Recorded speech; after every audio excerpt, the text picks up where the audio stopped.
Okay, so can you start off by telling me your name My name is Napoleon Williams. and where did you live at the time when the civil rights movement was going on? I was living 1960. I live in 2628 Long Street. And how did that your household feel like? How did they feel about you, going on the civil rights movement? Well, at the time, it was still segregated. Yes, We sir. were still segregated. When you get on the bus, you had to you had to put your money in the front and then go back to the back of the bus. Yes, sir. That was segregation. So did you have a lot of Jim Crow laws everywhere? Like a lot of, they tell you, let me show for example, like you get on, you have to go to a certain part of a movie theater. Type. Oh yeah, you had to sit. We had black movies, like the Liberty Theater, the Grand Theater, the Harlem Theater, and no whites, no blacks, no whites could come in there. So we had to go. That's where we went to movies. All of them on Martin Luther King Boulevard. Yeah. How did you feel about the movement? Well, I just had to accept it as it is. I knew that one day it's going to be different. Yes, sir. You know. How did the police treat you? Like how did they treat you as a black person? Like Well, they didn't have that many back in the 60s. They didn't have about 12 police.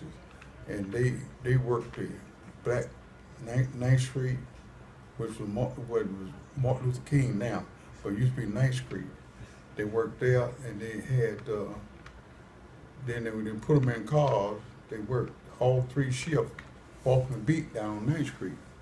Then later on, they put them in 2 cars. One was in car 13, which was out there in Avondale, and then they had one in Alton Park, car 12.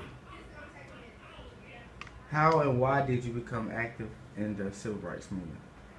Because I wanted a better relationship. Yes, sir. We went to segregated schools, I just figured one day it's going to be different. Yeah. So that pushed you to make everything back, to make it right and equal. So you felt as we should come together. And Right, that's exactly right. Was violence ever directed against you personally in the Civil War? No, because I worked all the time, Sir. I wait tables on Lookout Mountain, so I didn't get involved in that, But I remember the struggle. I support the struggle, Yes, sir. Down the Cresses, Woodworks, those 5 and 10 cent stores. You couldn't sit down in there, But class of 1960, they went and sit down and made national news on it. Do you think civil rights movement changed race relations in the U.S.? Yes, it really did. How? You able to go where you want to go. Yes, sir. You had to worry about getting on the back of the bus, put your money there, go take your seat. Yes, sir. Do you think that we will have another civil rights movement anytime soon? The movement is it still ain't over with yet. People still use the N-word, white people do towards black people. It's just different. It's still different. I was looking at TV the other night. Well, if the Baltimore Colts ball player said last night that they used the N-word towards him while he's out there in the center field, So it's still there after all these years. Did the civil rights movement have an impact on you or just the whole black population? Me and the population, because most of us, we had jobs and we know what we're supposed to do, and it just fell in place. Yes, sir. Did it being walking and being there with them, being in that didn't make you feel scared in a way, like the police will attack you? No, like that? because I was like I told you, I worked on Lookout Mountain, Yes, sir. And when I come down there, I saw some of my buddies, they tell us you know, but they did. So it made a difference. Do you believe the promise of equal has been fulfilled now? No, it's not. It's still out there. Why would you say it's still out there? Because, like I just told you, Yeah. Baltimore coach, ball player, last night got abused. Myself, right here at the church, 2 weeks ago, 3 weeks ago, a white guy was out there asleep, one of them homeless guys.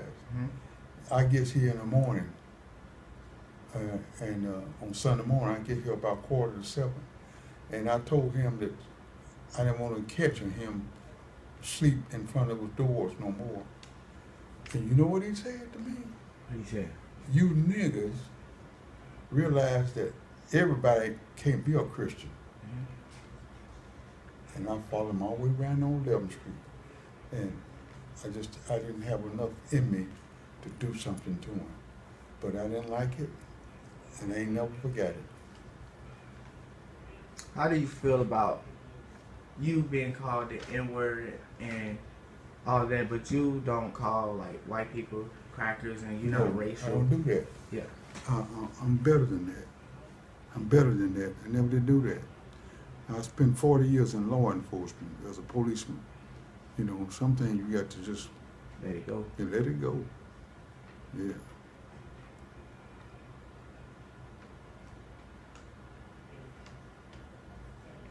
Do you think by you being brave and sitting and going against what the white people say, do you think that's gonna have effect on your like grandsons, kids? Is it gonna affect them growing up? No, I try to tell my kids, my daughters, and my kids, I try to tell them what I went through, and they know what I went through, because I used to sit down and tell them, and they couldn't believe some of the things I told them about racism. I know you already answered this question, but what are your thoughts about nonviolence? Nonviolent? Well, I think that it's got to be a lot of work. Young people got to get involved in the struggle. They got to put those guns down. Yes, sir. And they got to do something positive. And they're going to start at home. We got a group that I'm involved with called Healing on Both Sides. And we're going to try to tackle that thing real soon.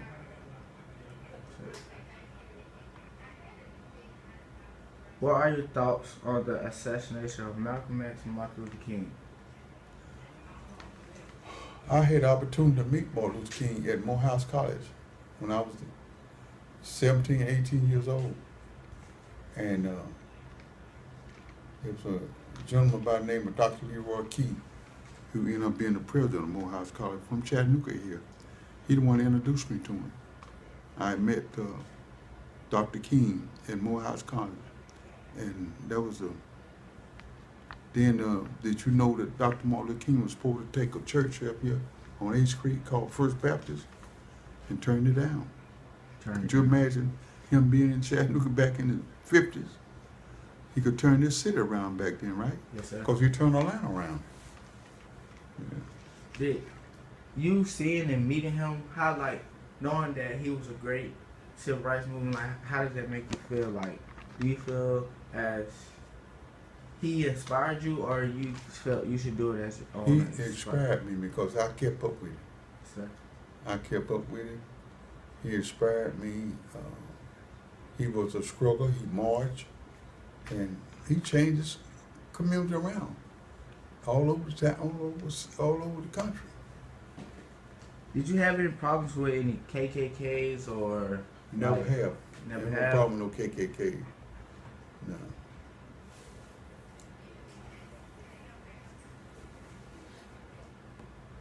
What's one inspiring thing, like one impact thing you could tell me that really impacted you? What really impacted me? Like what really influenced you and impacted you into being a? I wanted I wanted a college education, Sure. and I got it. I went and finished as a policeman. I went and finished a 2-year college and a 4-year college, and I made it. I wanted better. Sure. Would you be in another movement today, and why? In what? Another movement. Movement? Yes, sir. Every day, I'm gonna try to make a difference. Why? Because I want it better for the community. Yes, sir. Well, thanks for letting me interview you today. Okay. Thank you.